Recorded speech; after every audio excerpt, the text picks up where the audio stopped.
This is a haunted apartment story that I don't usually talk about. People don't believe in this anyway. When I lived in Helsinki, Finland, I found an old apartment in the city center that had a subtle appeal to me and attracted me on a psychological level. I love old apartments, so choosing this place felt good. I chose the place because it was cheaper than others and had a secret door in the wall. Yeah, that door couldn't be opened. They blocked it, and it was facing my bed.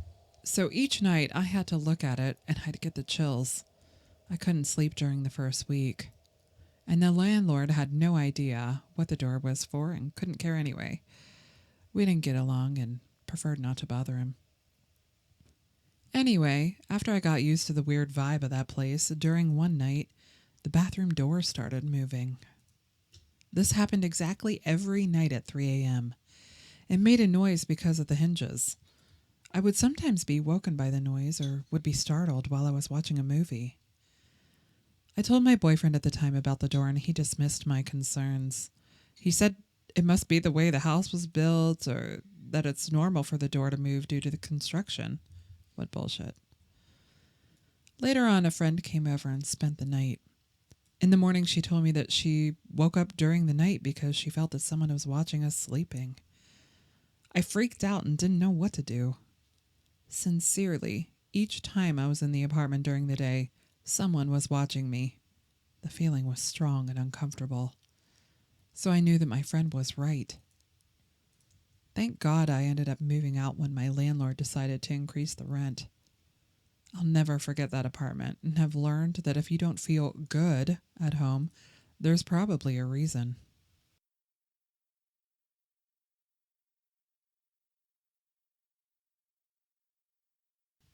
This was a while back, but still bothers me to this day. It was 2016, and me, 22, and my husband, 28, were moving into a rental home. I was 6 months pregnant. We were thrilled to move into a nice community since before we had lived in a sketchy part of town.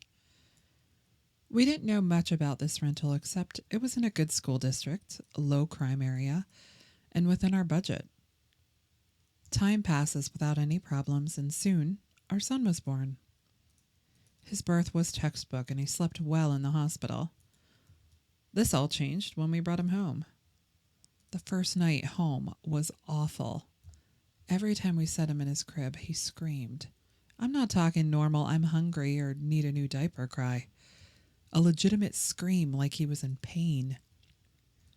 My husband and I had to take shifts at night so one could be with him and the other could sleep. My shift was always second and started around 2 or 3 in the morning. I tried my best to sleep, but shortly after my son's birth, I began having horrible nightmares. I would dream nightly about my son being hurt or needing me and I couldn't get to him. At my 6-week checkup, I told my OBGYN and she believed I was having postpartum anxiety and prescribed me medicine and recommended I see a counselor. Weeks passed by since starting the medicine and counseling and I was still having nightmares and my son was still screaming all night long. His pediatrician told us it was colic and we just needed to wait it out. Everything changed when he turned 3 months old. His screaming continued but started to be all day instead of just at night. My nightmares became much more specific. One night I dreamed I was walking into my son's room and he was on fire and screaming. Though I was in his room, my feet were stuck inside his doorway. I couldn't move or speak. I could only watch my son screaming in pain. I woke up screaming and hyperventilating. My husband ran into our room and tried to console me. The next few days I could not sleep. I spent most of my days at work and my evenings sitting on my front porch talking to my next door neighbor. She was the sweetest old lady who had lived in this neighborhood since it was originally built in the 70s. I guess she could tell something was wrong and asked me if I was okay. Reluctantly, I told her how my baby had been acting and how I was having horrible nightmares. She was sympathetic and asked me to elaborate. I didn't feel comfortable telling her the details, so I just told her I had dreams about fires in the house. Her face quickly changed from caring and concerned to horrified. Seconds of quiet felt like hours before she spoke again. "Do you know what happened at this house?" she said. I told her no. She sighed and looked down before grabbing my hands and looking at me. She goes on to tell me that a few years ago there was a fire at the house due to some faulty wiring done poorly by the landlord. There was a young family with a 3-month-old baby living there, and unfortunately, the baby passed away in the fire. She said the couple moved away and the house was renovated and put up for rent after. I was in shock. I ran inside to my husband holding our baby and told him we needed to leave. He must have seen the fear in my eyes since he didn't ask me to explain myself until we had got in the car. I explained what happened in the house and how I felt like my dreams were warnings that we needed to leave before something happened to our baby. Luckily, my brother-in-law lived in the next town over, so we went there. The first night we stayed in his house, our son slept through the night. Not a single peep. I checked on him every hour since it was so unusual for him to sleep this well. From then on, apart from normal baby stuff, my son never screamed again like he did in that house. My husband packed our stuff and we stayed with my brother-in-law until we were able to get out of our lease and rent a new place. I never went back. I will never go back. I just pray for whoever moved in there next.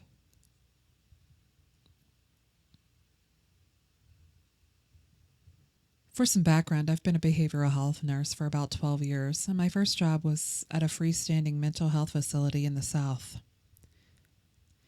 This facility is pretty uniquely constructed, as it was originally a plantation owned by a wealthy Irishman who emigrated here sometime in the 1700s.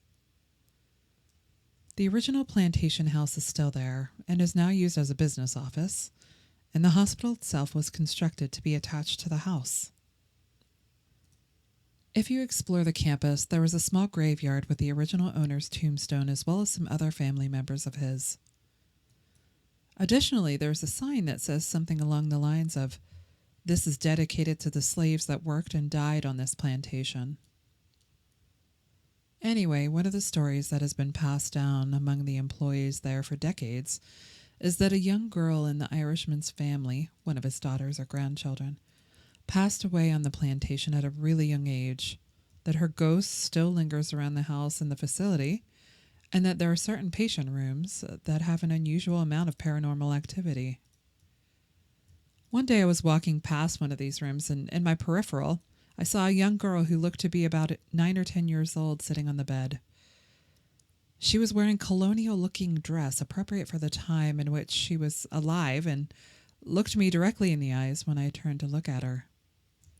I was incredibly startled, and my mind raced for a few seconds trying to convince myself she wasn't there.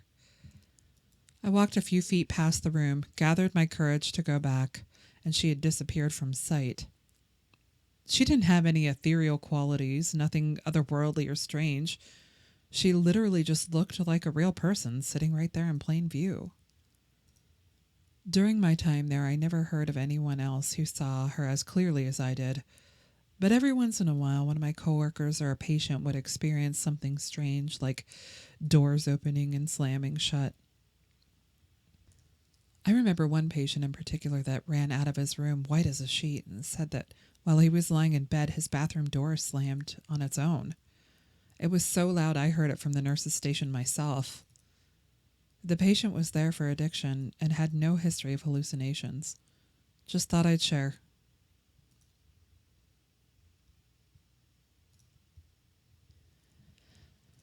The encounter I had was in Porterville, California during the winter of 2007. I worked for the city, driving the equivalent of a taxi that people could call and schedule rides for a flat rate. It's been 15 years, so I'm fuzzy on the exact time, but I believe it was late December. The Central Valley doesn't get incredibly cold, but can drop down to the high 30s occasionally, and this was one of those times. I was sitting idling in my vehicle, waiting to hear the dispatcher tell me I could drop my fares and head home. I parked in front of the city library, and ahead of me, across the road, running perpendicular to the one I was parked on, were these concrete planters, each with a tree growing out of it that lined the street. People would often stop and sit on these as they were about 3 to 4 feet tall. I noticed immediately that there was someone sitting there and did a double take because it was what appeared to be a girl of no more than 12. She had long blonde hair and was very pale, but appeared solid and real. The striking thing about her, other than her age and the fact that she appeared alone at 10 at night, was that she was wearing only a thin slip or flimsy nightgown. She was barefoot with her knees drawn up in front of her.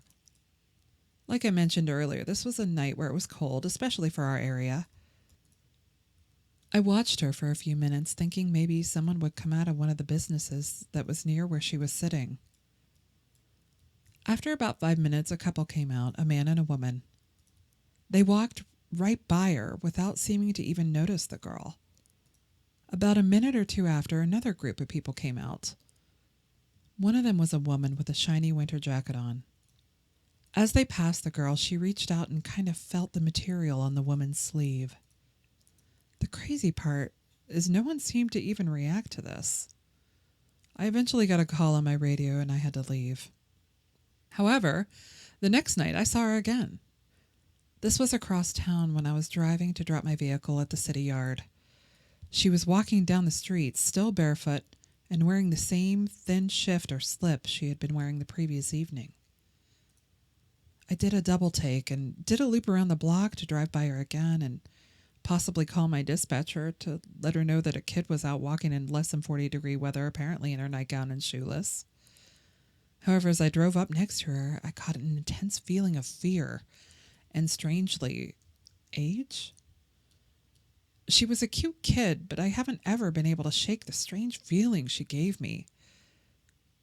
Living in that part of California, I had many times visited the Sequoia National Forest and saw the giant trees that are thousands of years old.